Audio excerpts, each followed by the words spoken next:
মালয়েশিয়ার শ্রমবাজার নিয়ে দীর্ঘ অনিশ্চয়তার পর এবার সত্যি কাটতে শুরু করেছে মেঘের কালো ঘন ঘটা। খুব শিগগিরই দেশটির শ্রমবাজার বাংলাদেশিদের জন্য খুলে যাবে, মিলছে এমনই আভাস। সম্প্রতি বাংলাদেশ থেকে কর্মী নিয়োগের জন্য 25টি বাংলাদেশি রিক্রুটিং এজেন্সির নাম প্রকাশ করেছে মালয়েশিয়ার সরকার।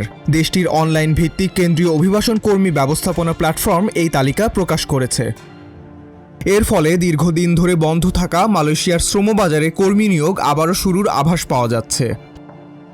তবে রাষ্ট্রীয় মালিকানাধীন একমাত্র জনশক্তি প্রেরণকারী প্রতিষ্ঠান overseas employment and services limited বা বোয়েসেলের মাধ্যমে কর্মী পাঠানোর বিষয়ে বাংলাদেশ সরকারের আগের ঘোষণা অকার্যকর হয়ে গেল কিনা তা নিয়ে উঠছে প্রশ্ন।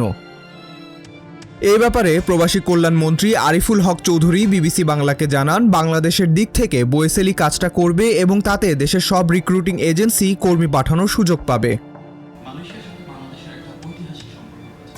এর আগে গত 30শে জুলাই মালয়েশিয়ায় বাংলাদেশ হাইকমিশন আয়োজিত এক সংবাদ সম্মেলনে মালয়েশিয়ার শ্রমবাজার খুলে গেছে বলে ঘোষণা দিয়েছিলেন প্রধানমন্ত্রীর উপদেষ্টা মাহাদি আমিন। ডেস্ক রিপোর্ট, আজকের পত্রিকা।